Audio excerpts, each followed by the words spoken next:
And here we are in Warcraft Alliance and Horde with the Mercenary Heroes. So the three initial heroes that we can get access to are 2 pandas and 1 Mogu. We have the Brewmaster, a classic makes a comeback from the old days. We have a Windwalker, which is a new one. And another new one will be the Mogu Clan Lord, who is doing a very strange dance. So the Mogu Clan Lord, let's look at his abilities. He has Fear, debuffs the target with armour, and causes fear for 5 seconds of crowd control upon the target. He has Encourage, which is one that I actually took for this guy, which deals a bit of damage and increases the melee attack damage of everybody around him by 50%. Very nice bit of utility there. And obviously at level 3 that is just insane amount of melee damage. Deterrent reduces the movement speed of all enemy targets within 10 yards for 3, 4 or 5 seconds depending on your level. And his ultimate, Summon Shadow Guard. Summons 3 Shadow Guards to protect the Clan Lord. I'm not sure what a Shadow Guard could be, but I guess you could find out for yourselves by playing this game. Windwalker. These are fist-fighting monks. They have Tiger Palm. This costs minus 45 energy. This takes away some of the energy they deal or something maybe. Oh no, it gives him 45 mana. And it also makes the target do 30% less damage for 5 seconds. So it's a bit of a debuff, as well as doing a bit of damage also. Once you have built up enough energy, you can use a roundhouse kick, which does AoE damage to everyone around, and uses the mana pool that you have been gathering up. His other abilities, Pride of the Tiger. This is a 7-second duration buff, which has a reduced cooldown the more energy you get. Levels you get of it. 25% attack, 25% movement speed, and 5,000% energy regeneration. So if you get this, activate it for 7 seconds, you'll be roundhouse kicking more than Bruce Lee. And his ultimate, Summon Jade Serpent Statue. It will heal all friendly units nearby for 3% HP per second for 10 seconds, so it heals everybody for 30% over the duration. Very nice. We just did the Clan Lord, that leaves the Brewmaster. He has similar abilities to the good old days of Warcraft 3. He has Dizzying Haze, 40% movement speed and attack speed debuff to the enemy, and as you can see it has this targeting area that lasts for 6 seconds. He can then use Breath of Fire.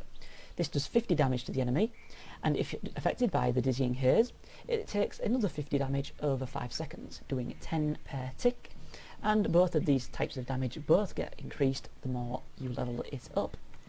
His other abilities include Clash, cause 100 damage to all enemy ground targets nearby and knock them down.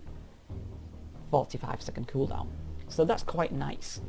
And his ultimate, Legacy of the Emperor, damage taken is reduced 90%.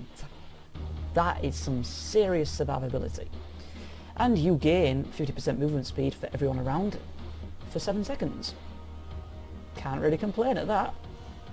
So there are 3 of the units we can have. I'll give it a shot. And I seem to have selected every single unit I have, which is just crazy amounts.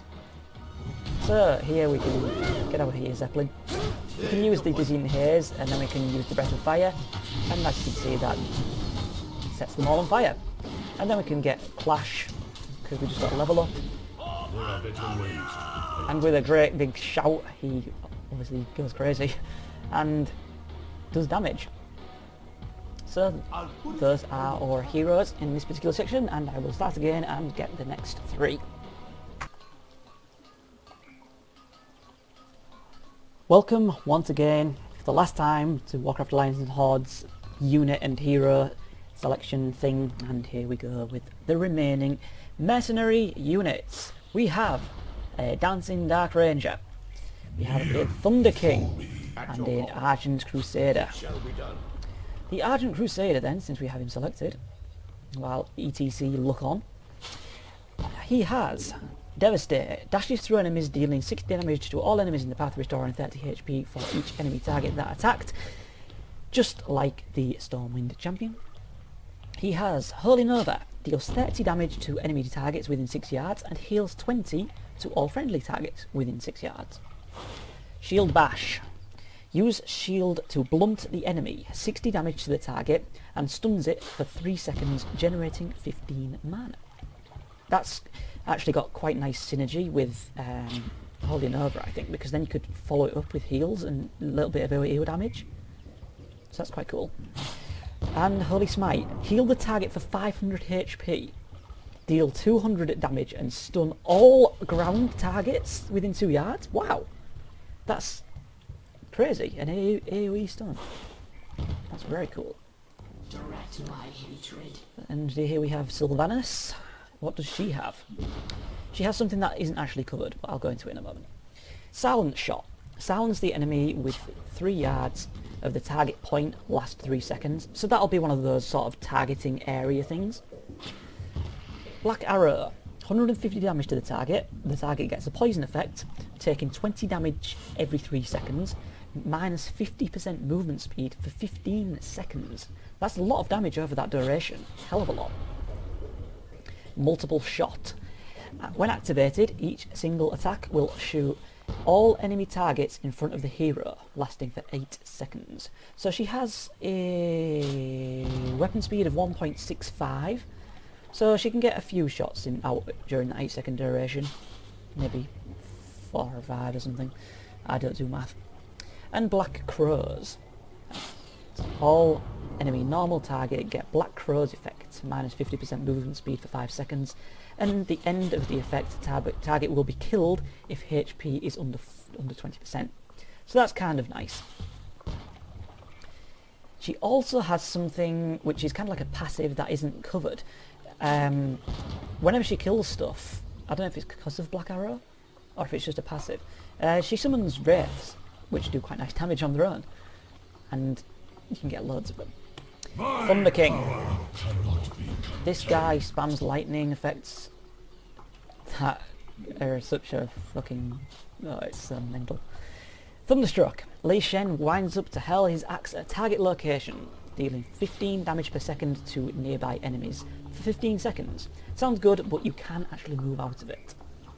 Lightning Whip. It's a debuff. Enemy targets within 8 yards take 30 damage, minus 50% movement speed, minus 50% attack speed for 5 seconds. And it is the damage that rises with each level. Summon Quillen. Summon a pair of Quillens to fight for you. You can get stronger Quillens and strongest Quillens, as you can put more points into this ability. And his ultimate, Overcharge. This looks mental. The entire screen fills with lightning. He charges himself up with powerful lightning. During this effect, he can barely move because he gets minus 70% movement speed, but he causes 50 damage per second to nearby enemies for 10 seconds. So, these are our heroes, and they are going to harass those bloody lynxes again. I will aid you. And he's actually going this way around. So this is what the... he got stunned. So this is what his axe thing looks like, and it can't move, so if he stays in that, it's his own problem. This guy, he has that shield bash thing, and it's actually on autocast. And Black Arrow is also on autocast. But as we kill this lynx, as you can see, we get a wraith. And the wraith does 20 damage, and we can get even more wraiths. Look, we've got 3 wraiths now, and there might be a time duration unit, but they stick around for quite a long time. It's not a terrible amount at all. So while our Thunder King is just smashing away at this, we can bring these guys in from the back, and you can go the wraiths, 3 damage, while she spams Black Arrow, and the Shield Bash is all going on.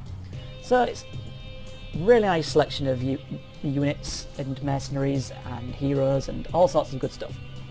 So I think I've covered everything in the game now.